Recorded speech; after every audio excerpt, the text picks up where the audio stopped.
welcome to the Dynamics 365 Practice Show. Today we're going to dive into the Power Platform Adoption Framework with Andrew Welch. He's a Director of Business Applications and Automation Practice at AIS. Andrew has recently released a white paper on enterprise management and best practice for adopting the Power Platform at scale. But first, let's talk about drones. It's a proven fact that drone data can drive insights for business from utility companies monitoring assets to construction companies conducting roof inspections. There are so many possible use cases. However, there's one problem I often see with drone data. Once you've got the data, how do you store it and make it easy for people in your business to consume and share? Maptasker has solved that problem. They enable companies using Dynamics 365 to easily store and manage drone data, store it against a record within Dynamics 365, and even build workflows using that data. It's perfect for any organization that leverages the power of drone data in their business. For more information on how you can maximize the value of drone data, visit maptasker.com and contact the team for a demo. Now, let's get on with the show. Remember, full show notes for this episode will be at nz365guide.com/122.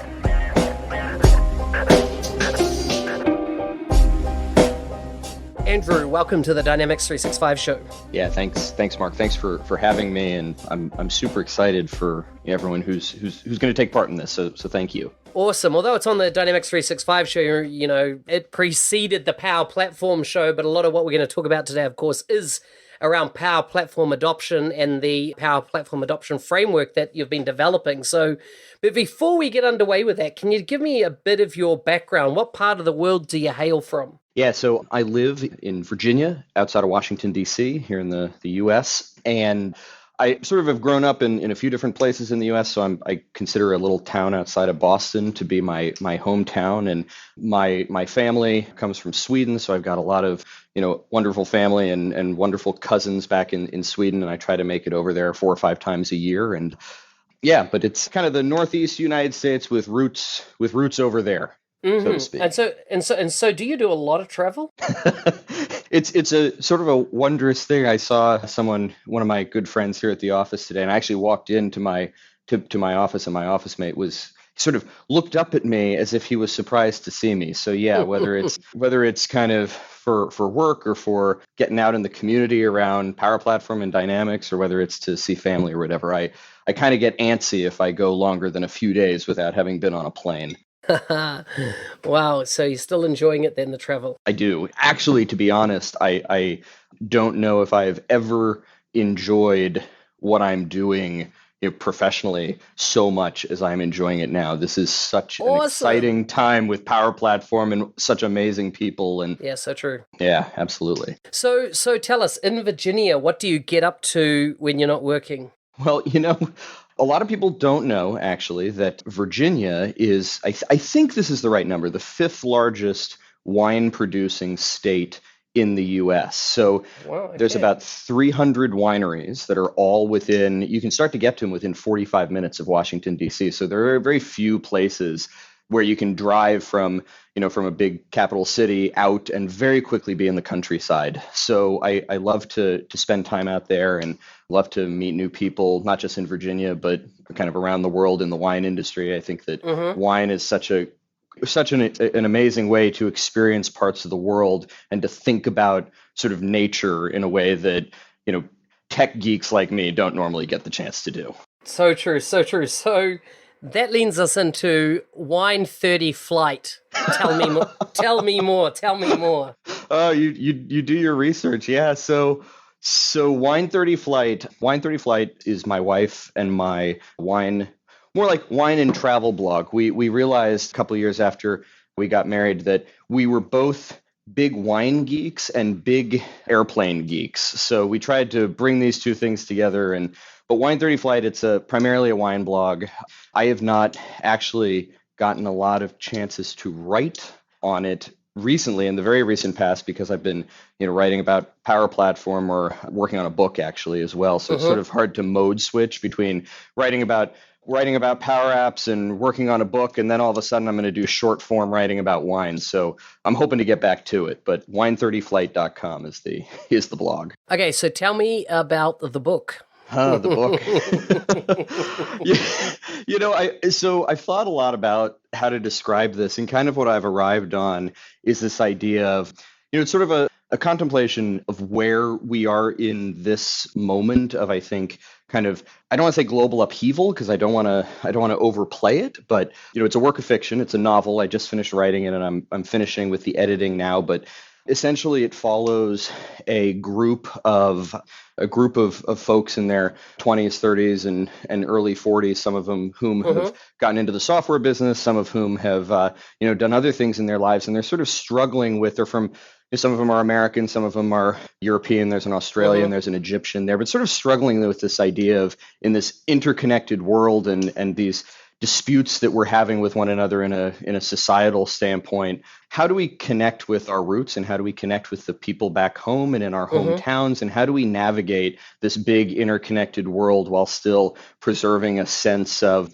interpersonal commitment to one another, and family, and friendships, and that type of thing. So I'm hoping to be able to share it here in the next few months, actually. Wow, awesome. So you're self-publishing or going through a publisher? I kind of haven't decided. I have a publisher with whom I'm talking, and we'll see where that goes. I certainly, just like most of us who sit down and bang out a new app because we had a great idea in the middle of the night. 99% of us who do that are not coming up with the next Uber as we do that, and I have no illusions that I got to be pretty good in order to get someone to publish my novel. So hopefully it'll succeed. If not, I'll share it with the world, and if folks like it, that's wonderful. And if not, at least I kind of feel like I did a good thing. Yeah, exactly. It's interesting. My wife wrote a book 18 months ago, and we self-published it.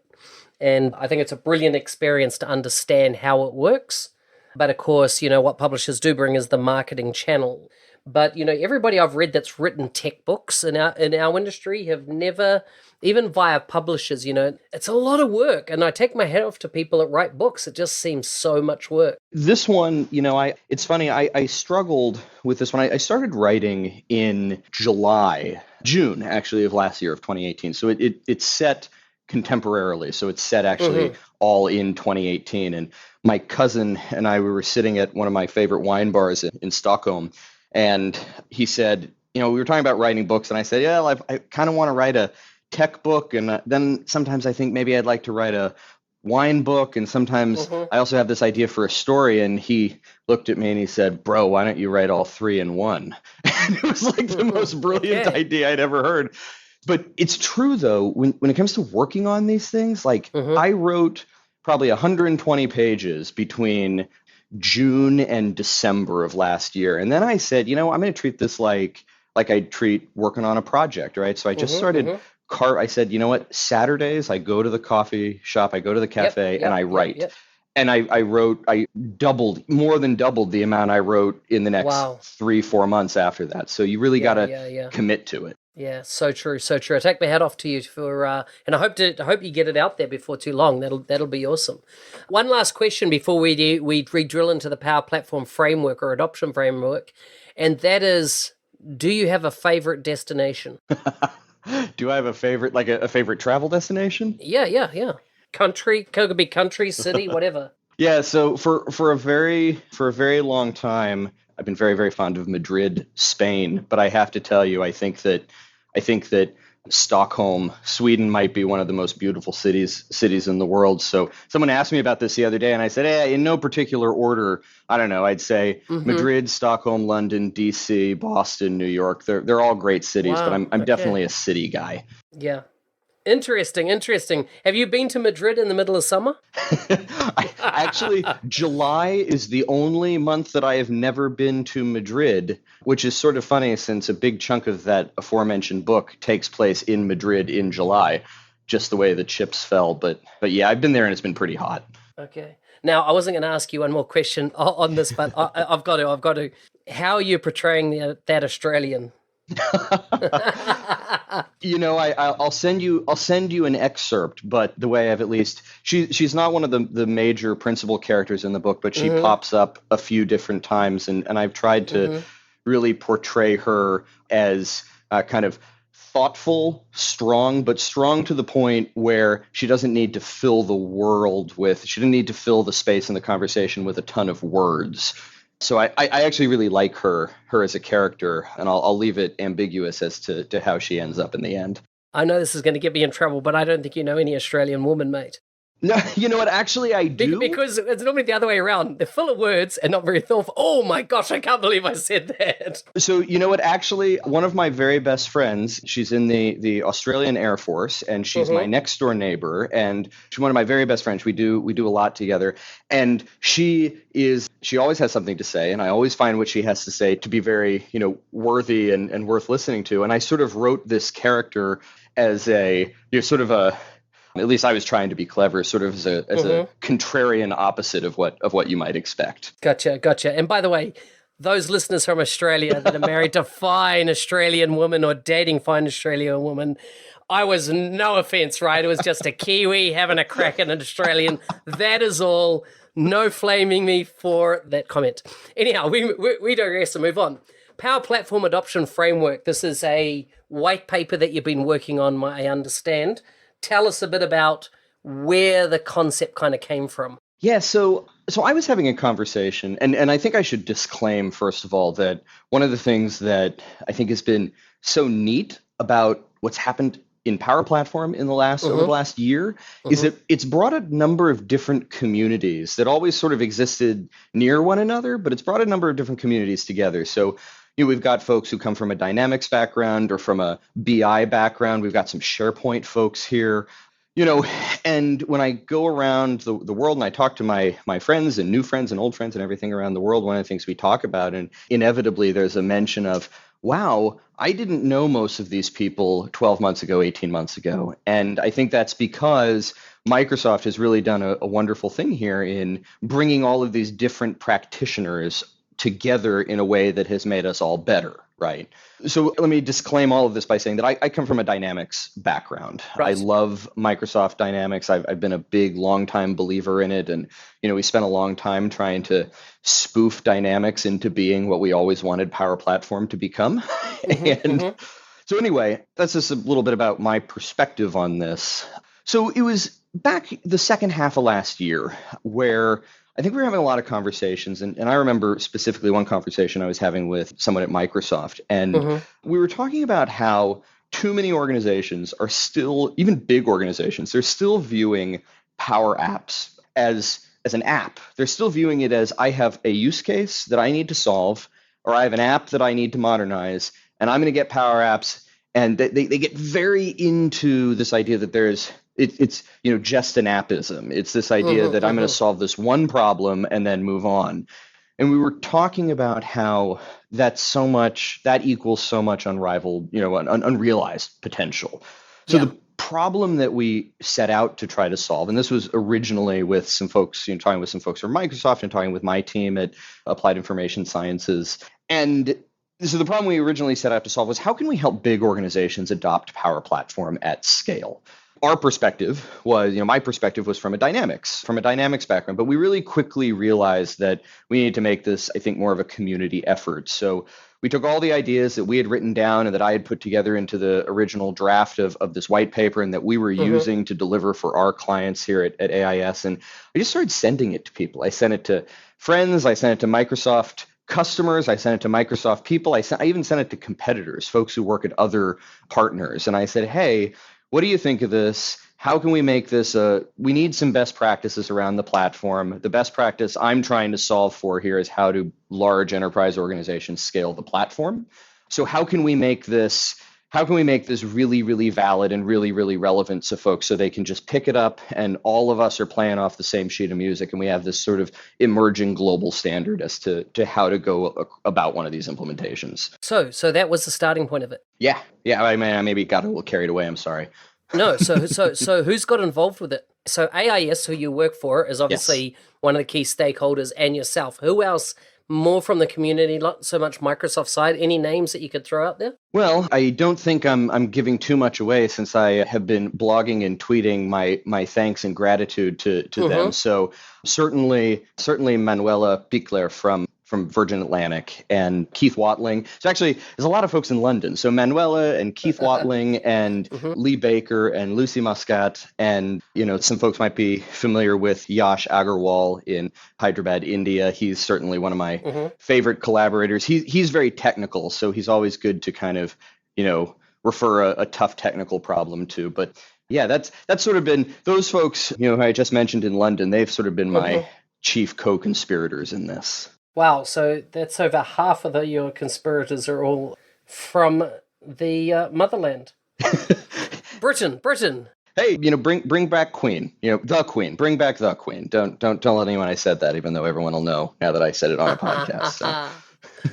Have you ever watched Little Britain? I've seen it very occasionally, but yeah. Yeah, you don't want to watch the US one without first watching the British one, because it is just so awesome. It's funny that you say that, because my wife she always gets, when we fly, because we live right next to, I'm 4 minutes away from an American Airlines hub, so it's really easy for me. So we often fly on One World carriers. Yep. My wife gets so excited when we're flying on British Airways, because she is absolutely convinced that British comedy far outstrips anything that's available elsewhere in terms of dry sense of humor. So she gets really excited about the onboard entertainment on British Airways. 100%. Why do you think they get Ricky Gervais to, headline so many of the Oscars? And is it the Oscars he's done or the Emmys? I can't remember. But year after year, they bring him back because he's so funny. Yep. Well, and if you really want to, at least, I don't know, maybe it's just me, but if you really want to crack yourself up, the only enduringly funny airline safety video that I know is the one played on British Airways. And I'm always that guy sitting there on the plane laughing for the 25th time at that video, but it's well done. You still watch safety videos on airlines? Only that one, because it cracks me. When he looks and he says, "You're playing someone who's very interested in seatbelts." I don't know. It gets me every time. It's so dumb, but it gets me every time. Classic. So give us a bit of background on AIS. Well, AIS, Applied Information Sciences, the company is based in Reston, Virginia, just outside of DC. We've got offices all around the US and an office in Hyderabad, India, that office is far nicer than my office. So it's sort of sometimes I wish I was working there, right? But in any case, yeah, we've been a Microsoft Gold partner since the early 90s, since the beginning of the partner program. And for the last several years, we've been actually the number one Azure partner in the US by consumption volume. And we decided, so I've worked here since late 2017, and what the company really decided was that, hey, we made this big bet on Azure, we need to be looking at what's next. And the conclusion was Power Platform. We think it's really exciting, and I've basically been given the opportunity here to go out and say, all right, we've done work in Dynamics in the past, but we're going to build a business applications practice from the ground up, and it's going to be Power Platform native. The focus is Power Platform, and that includes Dynamics, but we're going to go about this from a very Power Platform, the whole platform. How can we do this adoption at scale perspective? And it's been really neat to be able to build a team freshly around Power Platform. It's been an amazing experience. Yeah, so you're one of the people that are getting it. I see so many Dynamics partners out there that head still buried in the sand. It was interesting today, Microsoft sent an email that I got, and it said, update to the Online Service Usage Incentive Program, OSU, for FY20. And what I like in here, it says, let me just go back to it 1 second.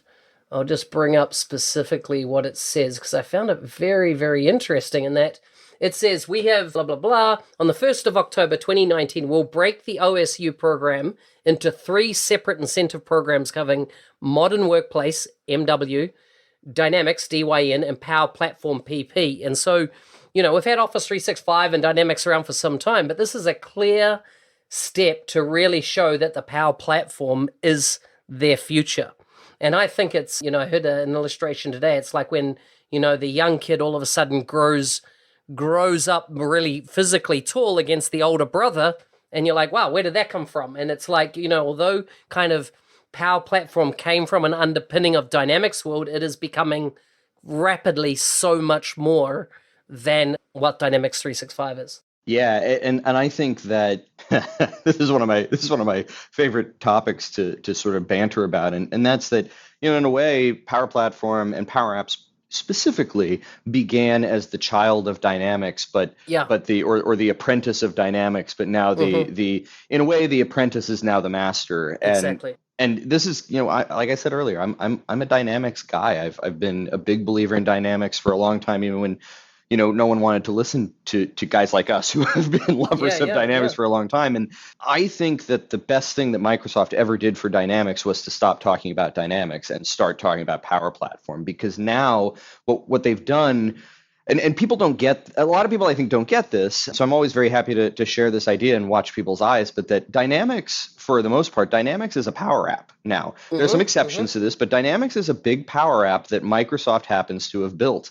Yeah, you're spot on. Yeah, and when I go into particularly when I'm talking to a new client or a new organization that they're interested in Power Apps or Power Platform, and I ask them, well, do you have Dynamics? And some of them say yes, and I say, well, you don't know this, and I got to attribute this to Chris Huntingford, but I say, you don't know this, but you're already Power Apps developers because you already are on Dynamics. And the point is that I think that we all need to change our mindset from going in and saying, hey, Dynamics is the solution to this problem, to instead saying Power Platform is the solution to this problem, and Dynamics might be the specific route that we take if it meets the needs that we're trying to solve. But I think we all need to stop leading, whether you're in a sales role or whether you're in an architect role or whatever role you're in. I think that everyone needs to stop leading with this idea, oh, Dynamics is the answer to your problem, and embrace the idea that Dynamics might be the answer to your problem.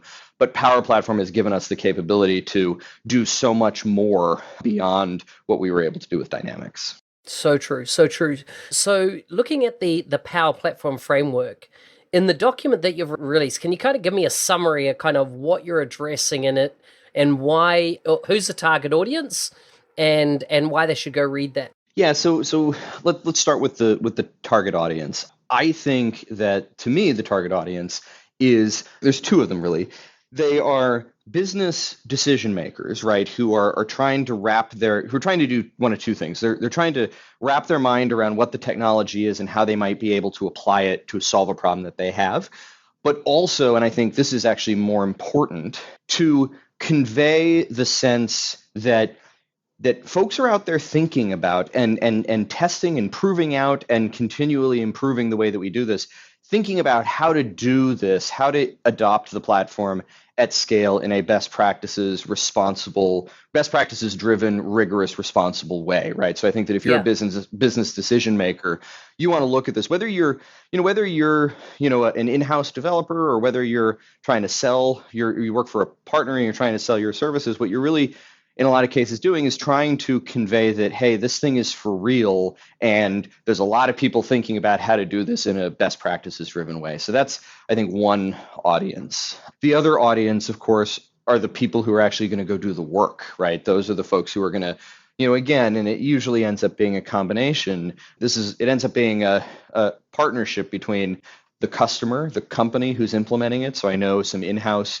developers and gurus around Power Platform who I hope that they're looking at this and they're using it. And it's the partners who they choose to bring in to help them with that journey. And it's also Microsoft, the folks from Microsoft who are, kind of trying to lay out what you're going to do with these licenses and why there's an ROI, a return on investment on those licenses, and why this is a bet that you should make. So I'm hopeful that not just the people making the decisions will read this and say, oh, cool, but also the people who are doing the work will read it and say, this is how we're all going to speak the same language about doing this at scale. Yeah, I like it. And so the two audiences, business decision makers, and then the people doing the implementation. And I think that's probably a very key one there, right? A lot of people have struggled with, how do you provide governance and also, a framework for adopting this new technology where you've got a lot of citizen developers producing,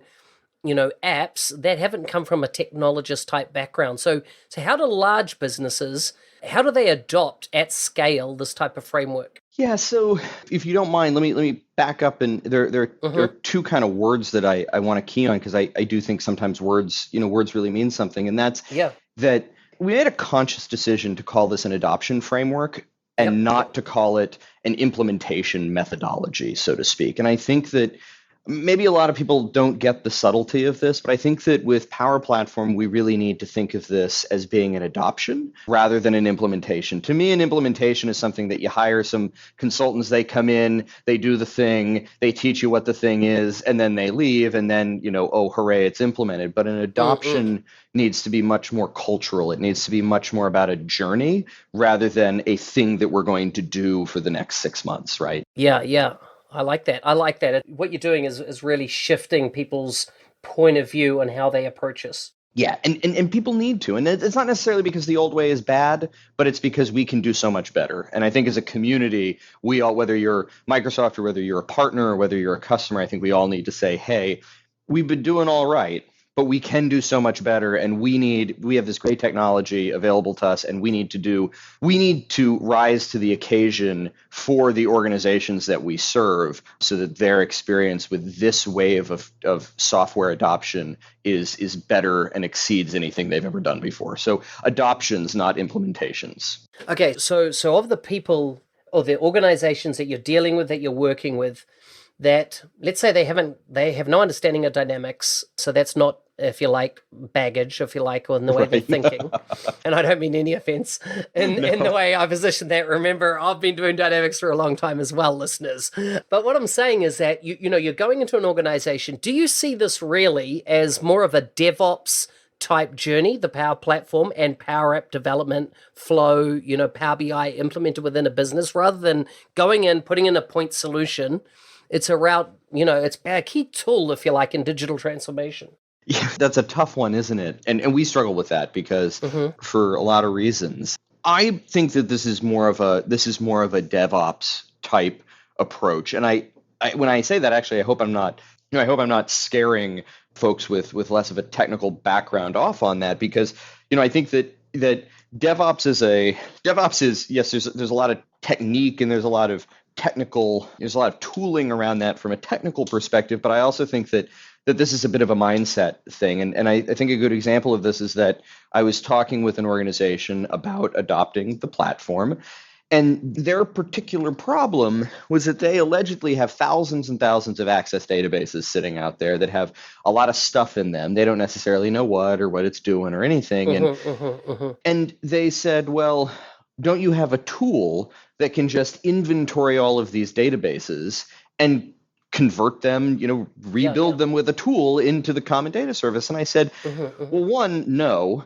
And two, I don't even think that would be advisable. And I think that it's partly because people have a tendency to think of these migrations, whether you're coming from, a big legacy, custom dev thing, monstrosity, or ERP, or legacy CRM, or whether you're coming from those quasi apps, Access, InfoPath, Excel, whatever it might be. There's a tendency to think of, well, I have one Access database, so clearly that's going to equal one app on Power Platform.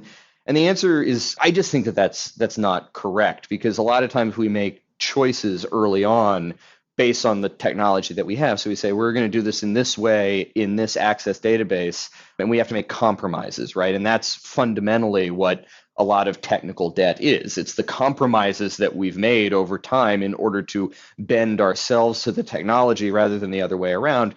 So when you start talking about migrating and modernizing an organization in the cloud, what you're really looking at is you're saying, okay, I have this one Access database or this one InfoPath library that might itself spawn 5 Power Apps and maybe some Power BI. Maybe I shouldn't even be doing this in Power Apps at all. Maybe this is really more of a Power BI problem, or maybe it's a combination of the two, or maybe you have 5 Access databases and 12 spreadsheets, and for security reasons over the years they've been kept separate, and you've been doing a lot of copying and pasting and shooting things back and forth. Maybe all those things need to become one app. So I think that kind of taking this from a business perspective, kind of from a continuous improvement perspective, where we're saying, rather than, we're just going to automate the whole thing, it's really a question of sitting down with your business owners and kind of getting with them, and this is what the framework tries to move to the front and center, this idea of getting from them and understanding from them what problems they're trying to solve, how we should prioritize the solving of those problems, what the correct technology choices are, and then move from there rather than saying, I've got this Access database, let's turn it into a Power App. Yeah, yeah, yeah. And like, you talk there about, DevOps can be a freaky term, which comes from, developer becoming operational and an iterative cycle of, which is, it doesn't need to be technical, right? It doesn't need to be over top, because we can easily say this as, citizen developers, which at the end of the day are subject matter experts, not technologists, that find a tool set, in this case, PowerApps, Power BI, and Flow, and it allows them to configure, build, create solutions that really move the dial inside their businesses when it becomes to, digitizing processes, making things work the way people expect them to work, that type of thing. And then moving that across to become operational. In other words, there's a support infrastructure for the apps, the software, whatever's built is maintainable over time. And that if people leave the organization, the app still runs. In other words, it has some operational structure that any enterprise business, would want to see at their application. So I see it from that point of view, not the technical, a bunch of .NET developers and, then IT pros in the admin side of the organization operationalizing it as such. So that makes sense to me. So what are the key tenets of the framework you've developed? Yeah. So, and by the way, I do have I have a question I want to ask you here. That's something you made me think of, but we'll come back to that here in a moment. So basically, the idea here is that when we set out to do this, we were trying to, as I said, solve this problem of how large organizations can adopt this thing at scale. But we wanted to kind of keep some things in the foreground, right? A lot of times whenever you get to a point with technology, with a new technology where you're starting to talk about frameworks and that type of thing, there's a real risk that you're going to put people in a box where, hey, we've been at it for 6 months and all we've produced is a lot of documents actually, and that's because that's what the framework told us, right? So we wanted to not do that here.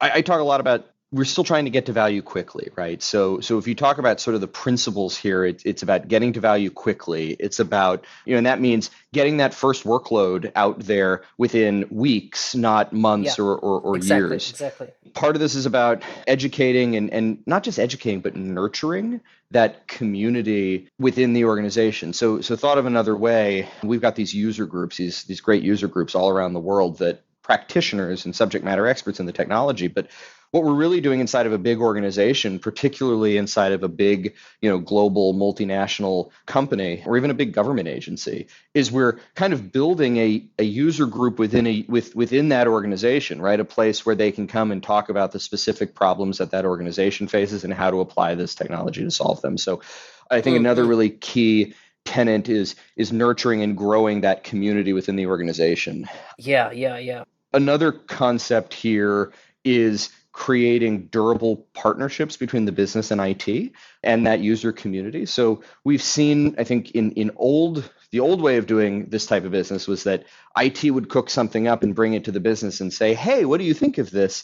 What we're seeing with Power Platform is very often now it's actually the business, the operational side of the equation that's really driving the enthusiasm and the interest and, frankly, oftentimes the money around adopting this thing. So it's creating those partnerships. Another key tenet, and kind of after I share some of these kind of guiding principles, I'll get into how the thing works. But is this idea of, if you go to if you look at it from an Azure perspective, right? In the Azure part of the world, the more you consume, the more you use, the more you pay. But in the Power Platform side of the equation, actually you're incentivized to use it more because you're going to make that investment. And the per app licensing that's coming out in October, I think, changes this equation. It doesn't change the equation fundamentally, but it maybe adds some nuance to it. But if you're at that what we call now a P2 license, but what's going to be called, the per user license, you're going to make that investment.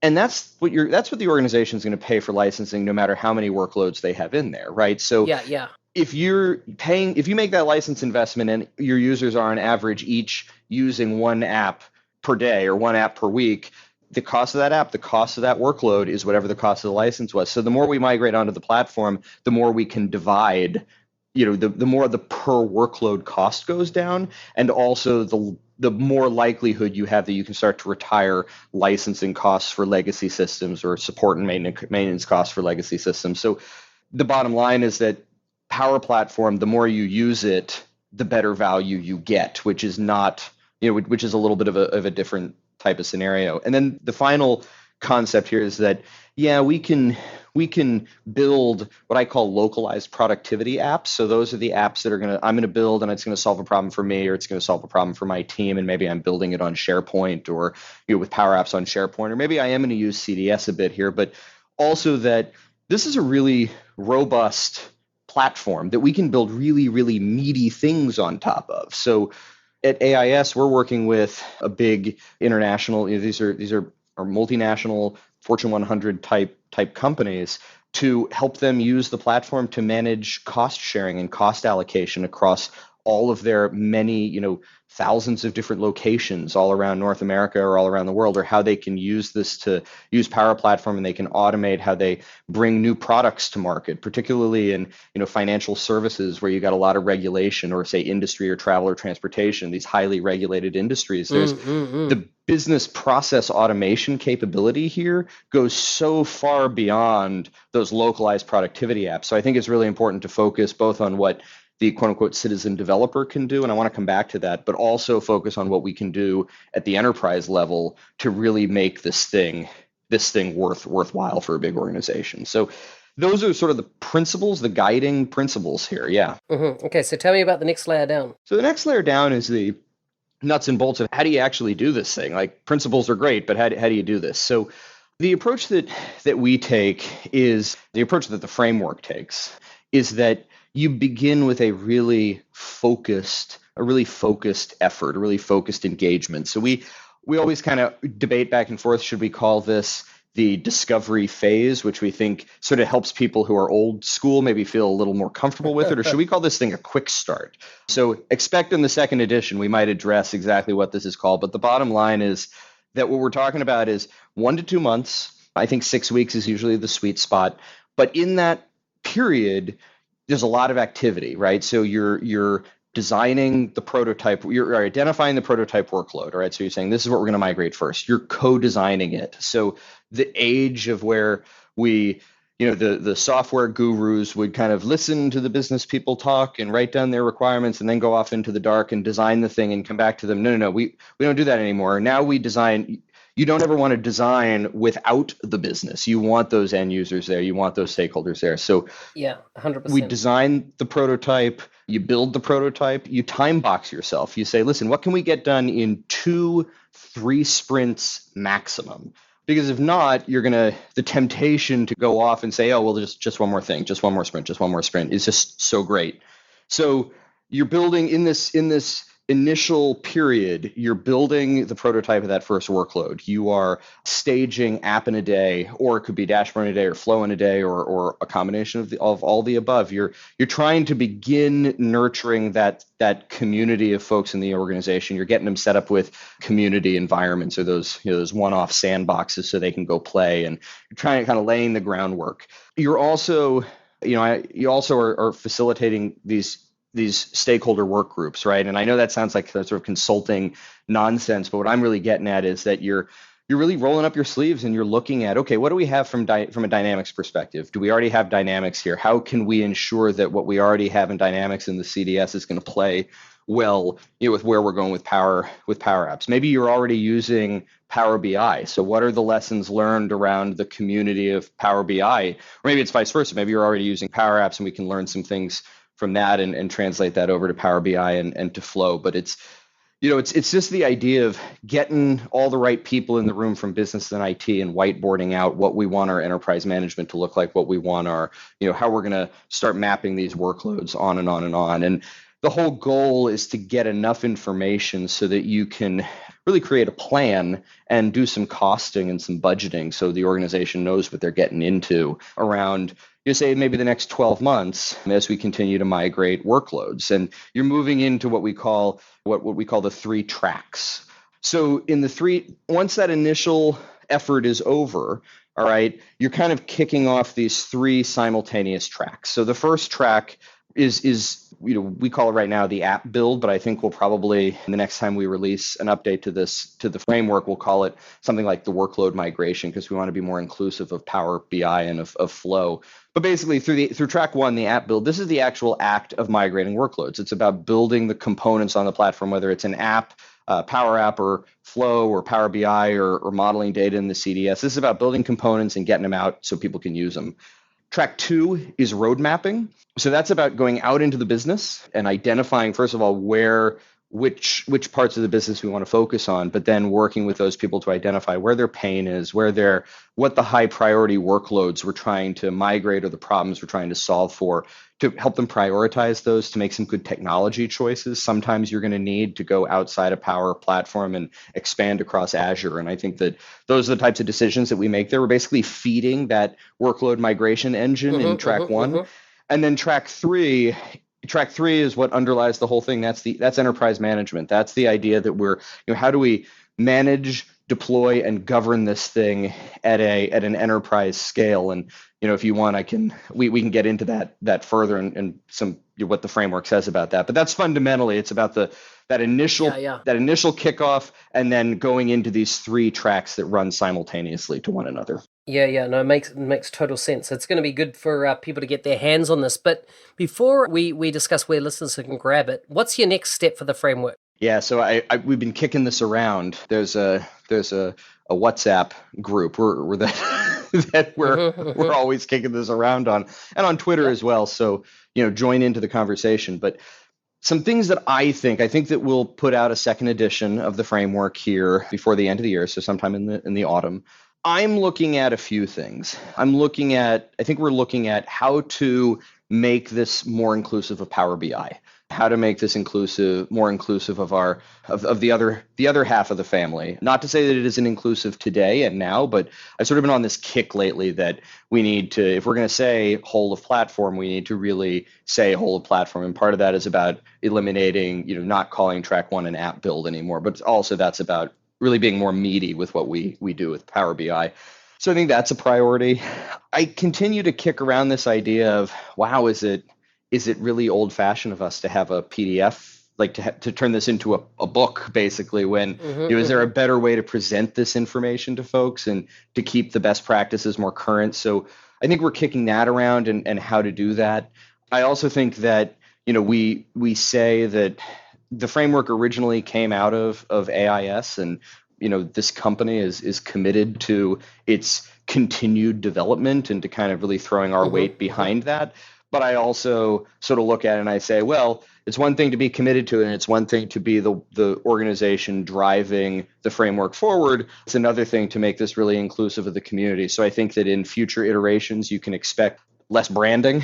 I think you can expect, we don't want to distract from the really good content that we think is there. So that's on my list as well. I like it. If listeners want to get a copy of the framework, if that's available now, how can they get a hold of it? Yeah, so the best way to do it is if you go to my personal website where I, write and I blog on these topics, that's runwayview.com. So runwayview.com. And you can't miss it. There's a big link for Power Platform AF, Power Platform Adoption Framework there. And you can download it right from there. You can also go to AIS's website, which is appliedis.com. But and you can hit me up on Twitter as well, and I'm happy to send it to you. So there's a lot of different ways you can find it, but there you have it. Awesome.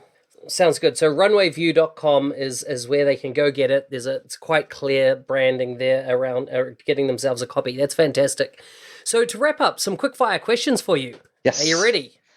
Yes, absolutely. Okay. What's the one productivity tool that you cannot live without? Todoist. Todoist? Yes. Don't tell everyone at Microsoft who heard me just say that, but yes, I'm a big Todoist addict, and I have been for a long time. Wow. Is it like I've not used it, but is it a web app or is it an app that runs on your phone? Both. So it's a task tracker, but you can get it through the browser. I've got an app actually downloaded on my desktop, and I've got it on my phone and my iPad, and I've built, and I keep meaning to blog about this, sort of a method for kind of going through a year, a quarter, a month, and a week. And I use Todoist for kind of helping me keep focused on what my big rocks that I need to move are. Otherwise, we're just going to get dragged down into the replying to this email or doing whatever. So Todoist is my go-to. Sell it to me.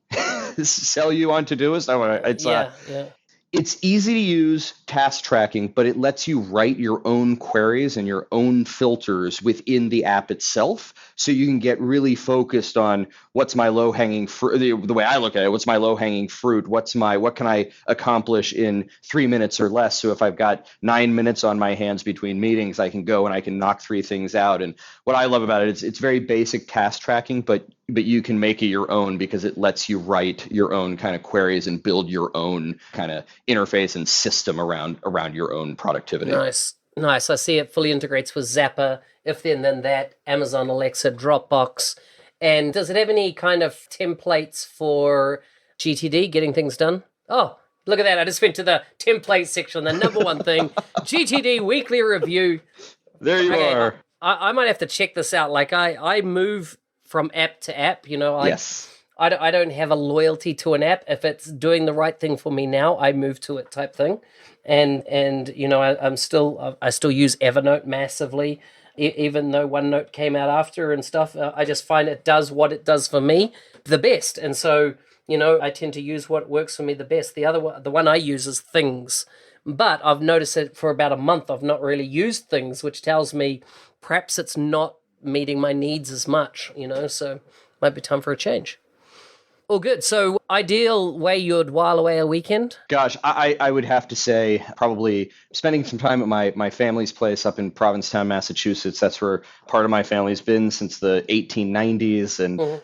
I go up there all the time just to visit family or to just to have some peace and quiet. I'm a big believer that even though I love cities and I love spending my time in cities, I think that all of us, particularly those of us who work in the industry that we work in, sometimes we got to unplug, and it really does Totally. you good to sit there and do some writing and just kind of watch the sea. That's for me. Yeah. Hundertwasser, Austrian artists had a term called tree bathing, that everybody should go tree bathing and basically, just walk through a wooded area, and the same thing kind of applies if you're out by the ocean, right? You get away from everything, and it's good for the soul. Yep, absolutely. What would you advise your younger self? What would I advise my younger self? I would advise my younger self to not complain about stupid things so much. I don't know if I don't know if I would have listened to it, but yeah, I think that, you kind of come up with a system that works for you, and you try to spend your time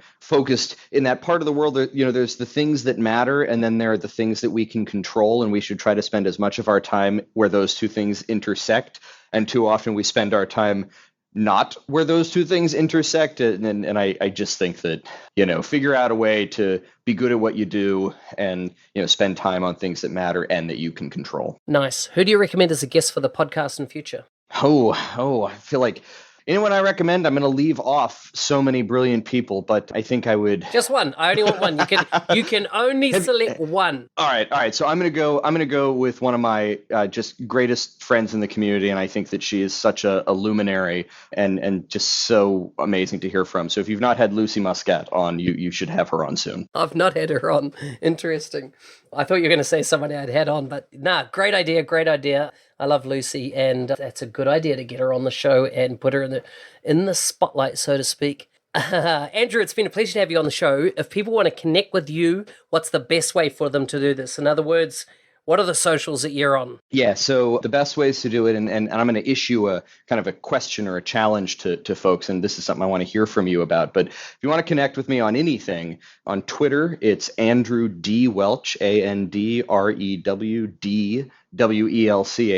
You can also probably just find me using the hashtag PowerPlatformAF. Power Platform Adoption Framework, of course. Also on LinkedIn at Andrew D. Welch as well. And then if you really want to get visual with my travels, you can follow Wine30 Flight, WINE, the number 30 Flight, FLIGHT on Instagram as well. But please reach out and get in touch. And in particular, a question that I've been thinking about a lot lately is, have we oversold the phrase citizen developer? And I know this is controversial, but my question is if you've got folks who have really put the time in and they've learned this technology and they're modeling data in CDS and they're building these beautiful and useful things, at what point are they developers? And I think that that's a really important question. And I think that when we talk about making people part of the family, maybe we've oversold the idea of citizen developers, because maybe the idea of being a developer is changing a little bit. So I'd love to hear from people on that question.